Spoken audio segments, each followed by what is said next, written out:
Guys, this is going to be C Geeks, and I'm here today with another build. Now, this is the build for $750. If you want to check out last time's build, be sure to click the link in the description or the annotation on the screen right now. Alright, but anyways, let's get into this build. For the processor, we're going with an Intel i5 2500K. Now, it would make no sense. Why should we go with Ivy Bridge when it's more expensive and you can overclock this thing more?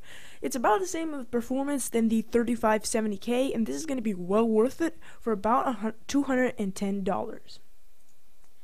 For the motherboard, we're going with the Asus P8 Z77V LK LGA 1155 ATX motherboard. Now, long name aside, this is actually a pretty good motherboard for a cheap price of $120.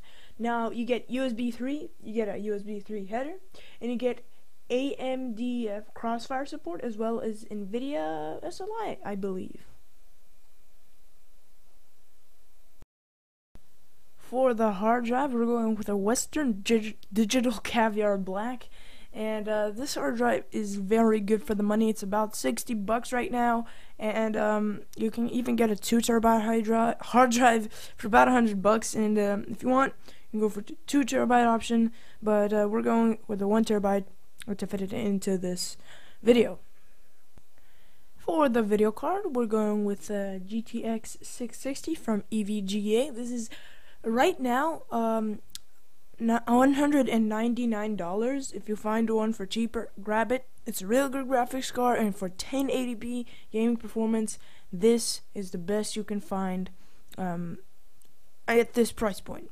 You could also go for a 7850 or 7970. Those are about the same as the GTX 660, but I personally like CUDA and things like that, like adaptive VSync, all the goodies from NVIDIA. For the memory, we're going with 8 gigabytes of G.Skill Ripjazz X RAM, clocked at 1866 megahertz. This is really cheap right now. I really recommend going for it.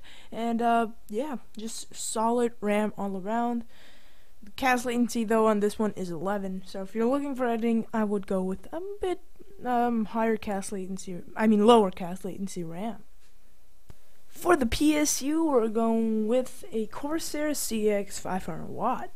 Now, a 500 watts is more than enough to power your system, but also it's going to give you a little bit of overhead. So if you want to add extra hard drives, video cards, other motherboards, this thing should be able to handle it no problem.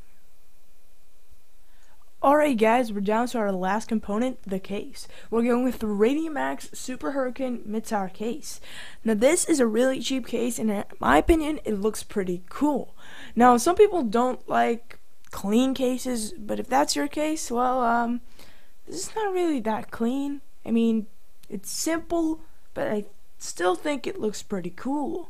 Alright guys, so if you enjoyed this video, please be sure to give it a thumbs up, and I'm sorry for the bad Razer Naga video. I will be sure to put out better content than that. I'm sorry.